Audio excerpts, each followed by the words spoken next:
تمثلي دمنا وتودي بالتمنى وتجملي فينا. በስመ አብ ወወልድ ወመንፈስ ቅዱስ አሐዱ አምላክ አሜን። የልዑል እግዚአብሔር ቤተሰቦች የእናታችን የእመቤታችን የቅድስት ድንግል ማርያም ወዳጆች ሁሉ በእግዚአብሔር ሰላምታ እንደምን ዋላችሁ? አሜን። ምሕረት ቸርነቱን አብዝቶ እስከዚህ ያደረሰን ልዑል እግዚአብሔር አምላካችን ስሙ የተመሰገነ ይሁን። እግዚአብሔር አምላካችን በወደደ መጠን በሉቃስ ወንጌል ምዕራፍ 1 ከቁጥር 38 ላይ በሚገኝ የመጽሐፍ ቅዱስ ቃል መነሻነት ስለ እናታችን ስለ እመቤታችን ስለ ቅድስት ድንግል ማርያም እንማራለን። የትምህርታችን ርዕስ የምናደርገው እነሆኝ የጌታ ባሪያ እንደ ቃልህ ይሁንልኝ የሚለውን መጽሐፍ ቅዱሳዊ ቃል ነው። በዚህ መነሻነት እንማራለን። እግዚአብሔር አምላካችን እንዲያስተምረን እንዲመክረን ቅዱስ ፈቃድ ይሁንልን። ስለ እመቤታችን ስለ ቅድስት ድንግል ማርያም ስናገር አለ ታላቁ ሊቅ ሳዊሮስ ዘአንጾኪያ ስለ ድንግል ማርያም መናገር ስጀምር አንድ የመጽሐፍ ቅዱስ ቃል ትዝ ይለኛል። ይህ ቃል ምንድነው? የቆምክባት ስፍራ የተቀደሰች ናትና ጫማህን ከእግርህ አውጣ ብሎ እግዚአብሔር ለሙሴ የተናገረው ቃል ነው። እና ይህ አባት ምን ማለቱ ነው? መጀመሪያ የኃጢአት ጫማህን ሳታወልቅ እንዴት ስለ አምላክ ማደሪያ እንግዲህ ዕፀ ጳጦስ ያቺ እሳት ይነድባት የነበረች ነገር ግን ያልተቃጠለችው ዛፍ የእመቤታችን ምሳሌ ስለሆነች ስለ እሷ እንኳን ለማየትና ለመቅረብ ሙሴ ጫማህን አውልቅ ከተባለ የአምላክ ማደሪያ ስለሆነች ስለ ድንግል ማርያም ለመናገር እንዴት ይቻለኛል ብሎ ቅዱስ ሳዊሮስ ዘአንጾኪያ ተናግሯልና ስለ እመቤታችን መናገር ማስተማር ለእኛም ይገባን አይደለም? አባቶቻችን እንደውም ስለ ድንግል ማርያም መናገር የሚቻለው እንደምን ያለ አንደበት ነው፣ አስቦስ ሊደርስበት የሚቻለው እንደምን ያለ ሕሊና ነው፣ ነገር ግን ከምስጋናዋ የሚቻለንን ያህል እንነግራቸዋለን ያሉ። ስለዚህ እኛ አሁን ስለ እመቤታችን የምንናገረው ቆመን የምንመሰክረው የተገባን ሆነን ሳይሆን መቼም እንደው አንድ ሕፃን ልጅም ቢሆን ከቤተሰብ መካከል ስለ እናቱ የሆነ የሚለው ነገር ይኖረዋል። ስለዚህ እንደ ምስክርነት የሁላችን እናት እንደመሆኗ ስለ እመቤታችን እንማራለን። እንግዲህ የቤተ ክርስቲያን ራስ ክርስቶስ ነው። የክርስቶስ እናት እሷ ከሆነች የቤተ ክርስቲያን ሁሉ እናት ስለሆነች እመቤታችን እናታችን እንደመሆኗ እንመሰክራለን። እግዚአብሔር አምላካችን እንዲያስተምረን እንዲመክረን ቅዱስ ፈቃዱ ይሁንልን። በዚህ ትምህርት ሁለት መሰረታዊ ነገሮችን ነው የምናነሳው። የመጀመሪያው እንግዲህ ሁላችንን በመስቀል ላይ ተሰቅሎ ደሙን አፍሶ ያዳነን አምላካችን መድኃኒታችን ኢየሱስ ክርስቶስ ነው እና በዚህ የማዳን ስራ ውስጥ ግን የእመቤታችን የቅድስት ድንግል ማርያም ድርሻዋ ምንድን ነው? ማለት ከጌታችን ማዳን ጋር የድንግል ማርያም አስተዋጽኦ የለውም ወይ? ማለት እርሱ ደሙን አፍሶ በመስቀል ላይ ያደረገው የማዳን ስራ አለ። በዚህ ስራ ውስጥ እመቤታችንስ ምን ነበራት? እመቤታችን በነገረ ድህነት የነበራት ቦታ ነው። ሁለተኛው ስለ እመቤታችን ስለ ቅድስት ድንግል ማርያም ሲነሳ አንዳንድ ሰው እንደ አምላክን መውለዷን ብቻ ይመለከታል። ይህ ትልቅ ነገር ነው። ግን እመቤታችን አምላክን ከመውለዷ ሌላ የተገኘባት ቅድስና ንጽህና እንዳለም ደግሞ ማስታወስ ያስፈልጋል። ምክንያቱም አምላክን የወለደችው ቅድስት ስለሆነች ነው። ይህ ምን ማለት ነው? አምላክን እንድትወልደው ያበቃት ቅድስና ንጽህና ተገኝቶባታል እመቤታችን። ስለዚህ ይህንን እንመለከታለን። እግዚአብሔር አምላካችን እንዲያስተምረን እንዲመክረን ቅዱስ ፈቃዱ ይሁንልን። እንግዲህ በመጀመሪያ በነገረ ድነት ያላት ቦታ ምንድን ነው ስንል እግዚአብሔር በባህሪው የሰውን ነፃነት የሚነካ አምላክ አይደለም። በማንኛውም ነገር እግዚአብሔር የሰውን መብት አይነካም። ሌላው ቀርቶ ለእኛ ጥቅም ለሆነ ነገር እንኳን እግዚአብሔር ነፃነታችንን አይነካም። ለምሳሌ 38 ዓመት ተኝቶ የነበረውን ያ በሽተኛ ዮሐንስ ወንጌል ምዕራፍ 5 ላይ ከማዳኑ በፊት ምን አለው? ልትድን ትወዳለህ ያለው። ይህ ምንድን ነው የሚያሳየው? መዳኑ የሰውየው ጥቅም ቢሆንም አምላካችን ግን የሰውን ነፃነት ምን አይልም፣ አይነካም። ቢነካ የሰውን ነፃነት የሚጋፋ አምላክ ቢሆን ዓለም ሁሉ እሱ እንዲያመልከው ማድረግ ይችል ነበር። ስለዚህ ምንድን ነው ያለው? እሳትና ውሃን በፊትህ አቀረብኩልህ ደይዴ ካበዘ ፈቀድከ ወደ ወደድከው እጅህን ስደድንም። ስለዚህ እግዚአብሔር የማንም ነፃነት አይነካም። ይሄ ሁሉም የሚስማማበት ነው። ከእመቤታችን ከቅድስት ድንግል ማርያም ሊወለድ ከእርሷ ሊጸነስ ሲል እመቤታችን ቅድስት ድንግል ማርያም ያወቀችው ስትጸንስ ወይም ደግሞ ጽንሱን አይታ አይደለም ያወቀችው። ከመጽነሷ በፊት ተነግሯታል። የነገራትም ማን ነው? ሊቀ መላእክት ቅዱስ ገብርኤል ነው። እግዚአብሔር አስቀድሞ እመቤታችን እንዲነገራት አድርጓል። የእሷን ጥያቄ የእሷን ፈቃድ ተከትሎ ነው አምላክ በማኅፀኗ ያደረው።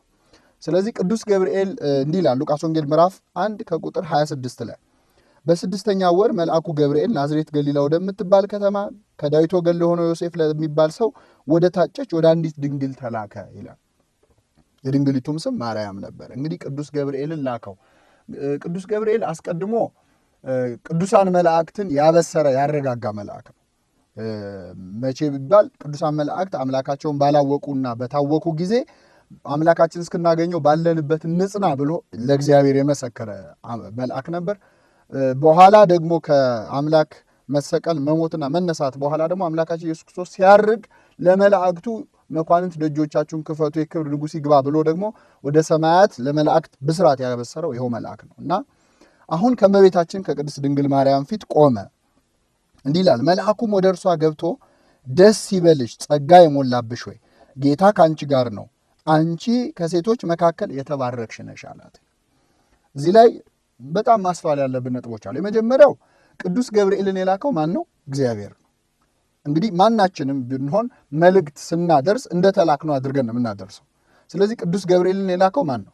እግዚአብሔር ነው። የቅዱስ ገብርኤል ንግግር ሁሉ ከማን የመጣ ነው? ከእግዚአብሔር ነው።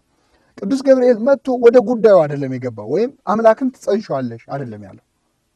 አምላክን ለመጽነስ ተመርጠሻል አይደለም ያለው። መጀመሪያ ሰላምታን ያቀረበው ጸጋን የሞላብሽ ወይ እንደውም እንደ ግዕዙ ከሆነ ተፈሥሒ ፍስሕት ስለሚል ደስተኛይቱ ሆይ ደስታን የተሞላሽ ደስ ይበልሽ ነው ያላት እና አንቺ ከሴቶች ተለይተሽ የተባረክሽ ነሽ ብሎ አመሰገናት፣ አከበራት። የባለስልጣን ንግግር ከበላይ የመጣ ንግግር አለ። ማርያም ሆይ እንድትወልጂው አምላክ ወስኗል ፈቅዷል አይደለም ያለው።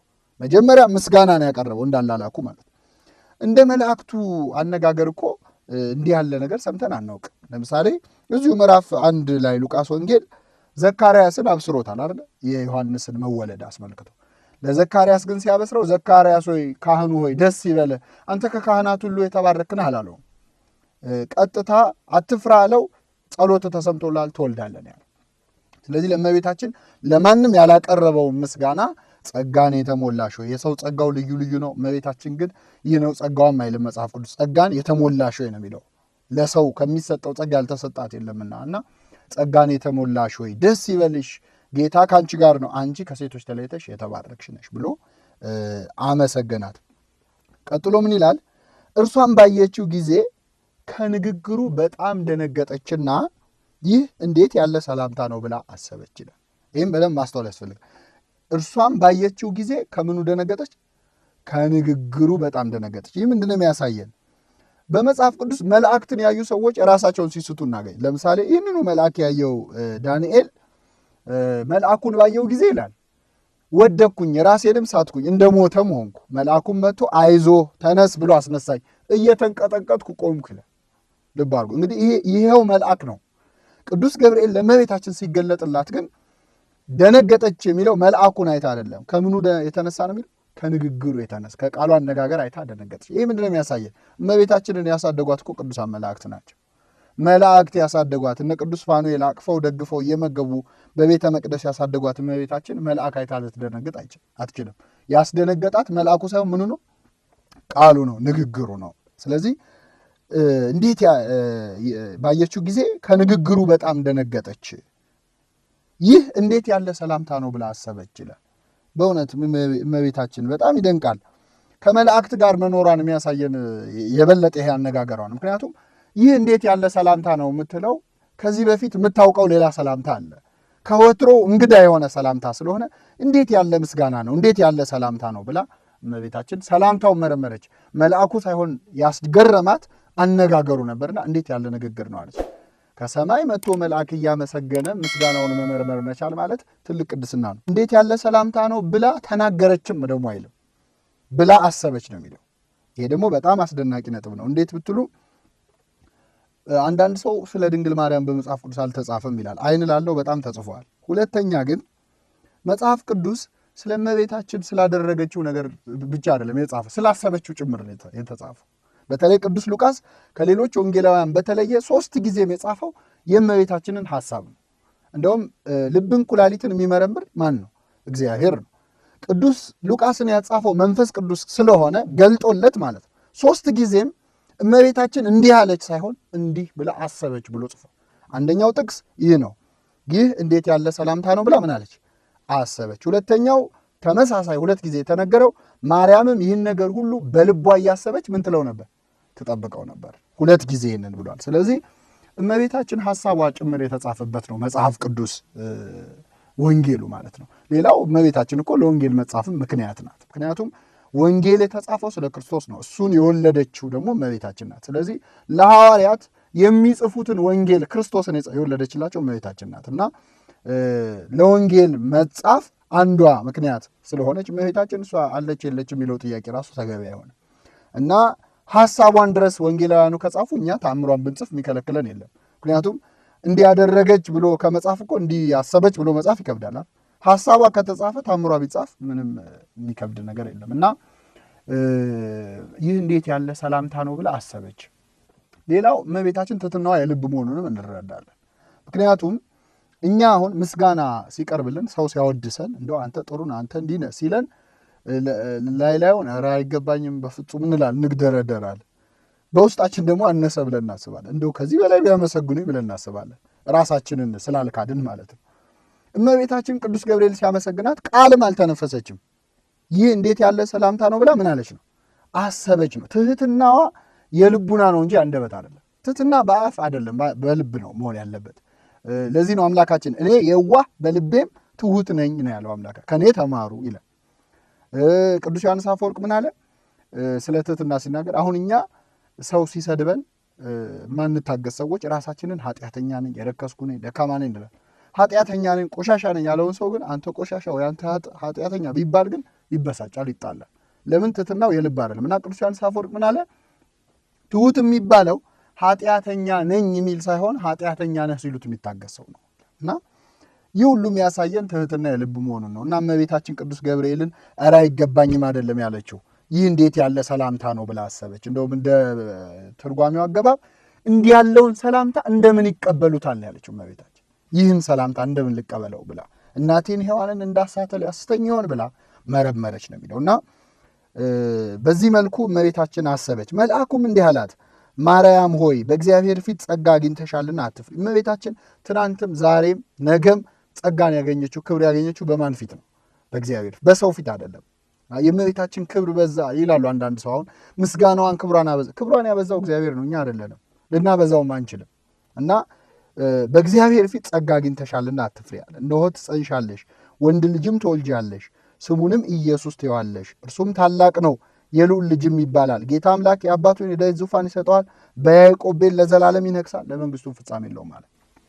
እንግዲህ ቅዱስ ገብርኤል ኢየሱስ የሚለውን ስም ከብዙ ስመ ሥጋዌዎች አንዱ የሆነውን ኢየሱስ የሚለውን የአምላካችንን ስም የነገረን ቅዱስ ገብርኤል ነው። ገብርኤል የሰበከው ስም ነው ኢየሱስ የሚለው ስም እና ነገራት ማንን እንደምትወልድ፣ የልዑል ልጅ እንደምትወልድ። ልብ አድርጉ፣ የልዑል ልጅ እንደምትወልድ፣ ለመንግሥቱ ምን እንደሌለው ፍጻሜ እንደሌለው፣ በያዕቆብ ቤት ላይ ለዘላለም እንደሚነግስ ነገራት።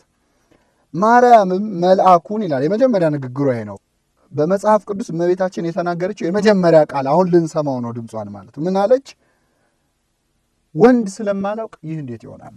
ለዚህ ነው እመቤታችንን ድንግል ማርያም ብለን የምንጠራት። በእውነት የመጀመሪያ ንግግሯ ስለ ድንግልናዋ ነው። ልብ አድርጉ። ትወልጃለሽ ያላት ጻድቅ አይደለም ወይ ተራ ሰው አይደለም። የማን ልጅ ይባላል? የልዑል ልጅ ይባላል ነው ያለው አይደል? ለመንግስቱ ምን የለው ፍጻሜ የለው። ምን ብላ ጠየቀችው? ወንድ ስለማላውቅ እንዴት ይሆናል? ምንድን ነው የሚያሳየን ይሄ? እመቤታችን እንኳን ለተራ ሰው ብላ ድንግልናዋን ልታጠይቅርና የልዑል ልጅን ትወልጃለሽ እየተባለች እንኳን ስለምኗ ጠይቃለች? ስለ ድንግልናዋ ጠይቃለች። ስለ ድንግልናዋ ጠይቃለች። እና ምንድን ነው የሚለው? የመውለድ የማግባት ሐሳብ በእመቤታችን ሕሊና ውስጥ ስላልነበረ ወንድ ስለማላውቀው፣ ወንድ እኮ አይታ ታውቃለች፣ ግን በሕሊናዋ ውስጥ ከዚህ በኋላ አግብቶ ወልዶ የመኖር ሐሳብ በእመቤታችን ውስጥ ስላልነበረ ወንድ ስለማላውቅ እንዴት ይሆናል አለችው። እንግዲህ ለመልአኩ ነው ይሄ ጥያቄ ቀረበው። የልዑል ልጅ ለመውለድም ቢሆን እመቤታችን የድንግልናዋን ነገር አንስታለች። እግዚአብሔር ቸርነቱ የበዛ አምላክ ነው። እሱም ከእሷ ተወልዷል፣ እሷም ለዘላለም ምን ሆና ኖራለች? ድንግል። የእሱንም የእሷንም ሐሳብ ምን አደረገው? ፈጸመው ማለት ነው። ወንድ ስለማላውቅ እንዴት ይሆናል አለችው። መልአኩም መልሶ እንዲህ አላት፣ መንፈስ ቅዱስ በአንቺ ላይ ይመጣል፣ የልዑል ኃይልም ይጸልልሻል፣ ከአንቺ የሚወለደው ቅዱስ የእግዚአብሔር ልጅ ይባላል። የሥላሴ ሥራ በእሷ እንደሚሠራ ነገራት። መንፈስ ቅዱስን መንፈስ ቅዱስ ብሎ፣ ልዑል ብሎ እግዚአብሔር አብን፣ የልዑል ኃይል ብሎ ደግሞ እግዚአብሔር ወልድን ብሎ ሥላሴን አብ ወልድ መንፈስ ቅዱስን ጠራ። ቅዱስ ገብርኤል ከአንቺ የሚወለደው የእግዚአብሔር ልጅ ይባላል። እነሆ ዘመድሽ ኤልሳቤጥ ካረጀች በኋላ ጸንሳለች፣ ይኸው 6 ወር ሆናት አለ። በእውነት ቅዱስ ገብርኤል ተቸገረ። ምክንያቱም አይተነዋል እኮ በዚሁ በሉቃስ ወንጌል ዘካርያስ ጥያቄ ሲያበዛ ምን አድርጎ ነው የመጣው? አንደበቱን ዘግቶት ነው። እመቤታችን እንግዲህ እንዲህ ማድረግ አይችልም። በዛ ላይ ደግሞ ዘካርያስ እኮ ያላመነው በስተርጅና አልወልድም ብሎ ነው አይደለ? ግን ከሱ በፊት በስተርጅና የወለዱ የሉ አሉ እና አብርሃም እና ሳራ። ይህንን ያውቅ ነበር። ምሁረ ኦሪት ነው፣ ካህን ነው። አብርሃምና ሳራ እያለ ሲተርክ የኖረ ሰው ስለ ካደ ነው። እመቤታችን ግን ከእሷም በፊት ከእሷም በኋላ በድንግልና የጸነሰ ይወልዳል የለም። ስለዚህ እንደውም እምነቷን እናደንቃለን። ዘካርያስ ከሚስት ትወልዳለህ ተብሎ ነው ያላመነው። እመቤታችን ግን ያለ ባል ትወልጃለች ተብላ ነው ያመነችው። እና ጠየቀችው፣ ማባይቴ ረከብኮ ዘከመ ብስራተ፣ እንዲህ ያለውን ዜና ከየት አመጣኸው? ዘእንበለ ዘር እምድር ትወተ፣ ያለ ዘር ከመሬት ሊበቅል፣ ወዘእንበለ ምትም ድንግል ጽንሰተ፣ ያለ ባል ደግሞ ድንግል የምትጸንሰው ከወዴት ነው? ይሄ ያልተለመደ ነው። ስለዚህ ቅዱስ ገብርኤል ዘመድሽ ኤልሳቤጥ አለ። መጨረሻ ላይ ግን ለእግዚአብሔር ምን የሚለው የለም፣ የሚሳነው የለም አለ። ይህን ጊዜ እመቤታችን ተስማማች ማለት ነው። ለእግዚአብሔር የሚሳነው የለም ሲባል ተስማማች። እነሆኝ የጌታ ባሪያው እንደ ቃልህ፣ ርዕስ ያደረግነው ይህን ነው። እነሆኝ የጌታ ባሪያው እንደ ቃልህ ይሁንልኝ አለች። እጅግ የሚገርም ነው። እግዚአብሔርን የሚያምን ሰው ለእግዚአብሔር የሚሳነው የለም ከተባለ በኋላ አይከራከርም። ከተከራከረ በማን ያምን? በእግዚአብሔር ያምን ማለት ነው። ለእግዚአብሔር የሚሳነው አለ ሲባል ከዛ በኋላ ክርክር ካመጣ አንድ ሰው ይሄ ሰው በእግዚአብሔር ያምን መተው ነው ያለብን። እመቤታችን ለእግዚአብሔር የሚሳነው የለም ሲላት አቆመች። እነሆኝ የጌታ ባሪያ እንደ ቃል ይሁንልኝ አለች። አሁን እንግዲህ እመቤታችን በእኛ መዳን ያላት ስፍራ ነው አይደል እየተነጋገርን ያለን። እመቤታችን ቅድስት ድንግል ማርያም እስካሁን ድረስ እግዚአብሔር በማኅፀኗ አድሯል? አላደረም። መቼ ነው የሚያድረው? እነሆኝ የጌታ ባሪያ እንደ ቃልህ ይሁንልኝ ስትል ቃሏን ተከትሎ ነው ያደረው። ለዚህ ነው እመቤታችን የእኛን ድህነት ያስጀመረችው እሷ ናት። ሌላው ቀርቶ እንደው ትንሽ ላስብ ብትል ወይ ደግሞ ዝም ብላ ለአንድ ሰዓት ብትቆይ ኖሮ እኛ ሳንድን አምላክ ሳይጸነስ ለአንድ ሰዓት ይዘገይ ነበር። ለአንድ ቀን ብትቆይ ደግሞ ለአንድ ቀን ይዘገይ ነበር። የእኛን ድህነት በማን አንደበት አስጀመር? በእናቷ አንደበት። እንደውም በሲኦል ያሉ ነፍሳት አለ አንዱ ሊቅ፣ በሲኦል ያሉ ነፍሳት እሺ በይ እሺ በይ ይሉ ነበር። እሷ ይሁንልኝ ስትል ስለሆነ አምላክ ሰው የሚሆነው ማለት ነው። እና እመቤታችን ቃሏን ተከትሎ ነው አምላክ ሰው የሆነው። በዚህ የተነሳ የእመቤታችን ነፃ ፈቃድ ወይም የእመቤታችን ፈቃዷ ለእኛ መዳን እጅግ በጣም ወሳኝ ነበረ። ሌላ አባት ደግሞ እንዴት አድርገው አራቆ እንደጻፈው ማንሳት ያስፈልጋል። በእውነት ዓለም ሲፈጠር አለ መጀመሪያ እግዚአብሔር ዓለምን ከፈጠረ በኋላ በቃሉ ለመጀመሪያ ጊዜ የፈጠረው ብርሃንን ነው አይደል? ብርሃን ይሁን አለ። በዓለም ላይ ምን ሆነ? ብርሃን ሆነ። ነገር ግን ይህ ዓለም በኃጢአት ምክንያት ጨለመ። ድጋሚ ያየነው ብርሃን ማንን ነው? አምላካችን ኢየሱስ ክርስቶስ ነው። በጨለማ የሄደ ሕዝብ ብርሃን አየ ይላል። ክርስቶስ ነው ብርሃን። የመጀመሪያ ጊዜ ይሁን ብርሃን ይሁን ብሎ ራሱ እግዚአብሔር ብርሃን አደረገ በዓለም ላይ። ዓለም ጨለመ። ሁለተኛው ብርሃን ክርስቶስ እንዲመጣ ይሁንልኝ ያለችው ማናት? እመቤታችን ናት። ድጋሚ ብርሃን ያሳየችን ማለት ነው በቃሏ። ስለዚህ እመቤታችን ቅድስት ድንግል ማርያም የእኛን ድህነት በዚህ መልኩ አስጀምረዋለች። ከዚህ በኋላም ደግሞ እመቤታችን ይዛው ተሰዳለች። አምላካችን ያለ ጊዜው ሞቶ በመስቀል ተሰቅሎ የማዳን ስራውን ሳይፈጽም እንዳይቀር ማለት ነው። እመቤታችን ይዛው ተንከራታለች። በተጨነቀ ጊዜ ከሄሮድስ በሸሸ ጊዜ በእሱ አቅፍ ነው የተሸሸገው። ዛሬ አሁን እመቤታችን የጭንቅ አማላጇ እንላለን። ሲጨንቀን እንጠጋለን። ጌታችን መድኃኒታችን ኢየሱስ ክርስቶስ ሲጨንቀው በስደት ወቅት በማን እቅፍ ነው የተሸሸገው? በእመቤታችን ነው። ሲያደርግ ያየነውን ነው። መቼስ እንግዲህ ክርስቲያኖች ነን፣ የክርስቶስ ተከታዮች ነን። እሱ በሄደበት መስመር ነው የምንሄደው። ስለዚህ በጭንቁ ወቅት ከእናቱ እቅፍ ነበር። እኛም ሲጨንቀን ወደ እመቤታችን እንሄዳለን እና ይዛው አሳልፋለች ያን የስደት ጊዜ። ከዛም በኋላ ደግሞ ለመጀመሪያ ጊዜ ተአምር በአደባባይ እንዲያደርግ ምልጃ ያቀረበችው ማናት? እመቤታችን ናት። ተአምር ማድረጉን አይደለም መመልከት ያለብን። የቃና ዘገሊላ ታሪክ ሰፊ ታሪክ ነው፣ የራሱ ማብራሪያ ያለው። ግን አምላካችን ተአምር ማድረግ ጀመረ ማለት ወደ መስቀል የሚያደርገውን ጉዞም አፋጠነው ማለት ነው። ለዚህ ነው ጊዜ ገና ምን አላለ አልደረሰም ያለው እኮ ለወይኑ አይደለም። ለወይኑማ ቢሆን ወዲያው አያደርገውም ነበር የወይን ጠጁ። ስለ መስቀል ስለሆነ ጉዳዩ ጊዜ ገና አልደረሰም ማለት። እመቤታችን ግን የሚላችሁ ሁሉ አድርጋለች። ተአምሩ ተፈጸመ። የዛን ሰዓት ተአምር ሲያደርግ ዝናው በአገር ሁሉ ምን አለ ተሰማ። በጥቂት ዓመታት ውስጥ ከ2 ዓመት በኋላ አምላካችን ኢየሱስ ክርስቶስ ተሰቀለ። ወደ መስቀል የሚያደርገው ጉዞ እንዲጀመር የአደባባይ አገልግሎቱን ያስጀመረችው ያማለደችው ማን ነበረች? እመቤታችን ነበረች። ጊዜ ገና አልደረሰም አላት። አባቱ የባህሪ አባቱን አብን እንደዚሁ አባቱ ብትወድስ ይቺ ጽዋ ከኔ ትለፍ እንዳለ ለእናቱም ጊዜ ገና አልደረሰም ብሏል አምላካችን። ስለዚህ ከዚህም በኋላ ደግሞ አንድም ቀን እመቤታችን ካንደበቷ አትሰቀል አትሙት የሚል ነገር ካፏ አታውቅም። እነ ቅዱስ ጴጥሮስ እንኳን ጌታ ሆይ አይሁንብህ ሲሉ ነበር አይደል? ልሰቀል ነው ልሞት ነው ሲል ለምን ይሉ ነበር። እመቤታችን ግን ያለሱ ሞት ያለ ምድነት እንደሌለ ስለምታውቅ አንድም ቀን ለምን ብላ ተናግራ አታውቅም። በመስቀል ስር ቆማ እያንዳንዱን ስቃይ አይታለች። በአንቺም በነፍስሽ ምን ያልፋል? ሰይፍ ያልፋል። እነዚህ ሐዘናት ናቸው፣ 5 ሐዘናት። እመቤታችን እያንዳንዱ ችንካር በጌታችን እጆች ሲገባ በእሷ ልብ ውስጥ ደግሞ ሐዘን ይገባ ነበር፣ ትሰቃይ ነበር እና ይሰቀል ይሰቀል ይሰቀል እየተባለ ሲጮህ ከህዝቡ መካከል ነበረች አንዲት እናት ልጇ ሲሰቃይ መከራ ሲቀበል በህዝብ መሃል ሆና ይሰቀል ይሰቀል ሲባል እያየች ምን እንደሚሰማት እናት የሆነ ሁሉ ያውቋልና እመቤታችን ቅድስት ድንግል ማርያም የጌታን ስቃይ እስከ መጨረሻው ተመልክታለች፣ መስቀል ድረስ። ከዛ በኋላ ነው አምላካችን እነኋት እናትህ እነሆ ልጅሽ ብሎ በመስቀል ላይ ሳለ ለወዳጁ ለዮሐንስና ለእመቤታችን እናትና ልጅን ሲሰጥ በዛ ሰዓት ነው እመቤታችን የተመለሰችው። እስከዛ ሰዓት ድረስ ስቃዩን ትመለከት ነበር። ለዚህ ነው አባቶቻችን ይላሉ ሲጨፍንና ሲገልጥ ይላሉ። አንድ ሕፃን አሁን ገና ሲወለድ መጀመሪያ የሚያየው ማንን ነው? እናቱን ነው፣ አይኑን ሲገልጥ። አምላካችን ኢየሱስ ክርስቶስ ሲወለድ መጀመሪያ ያየው እናቱን ነበር።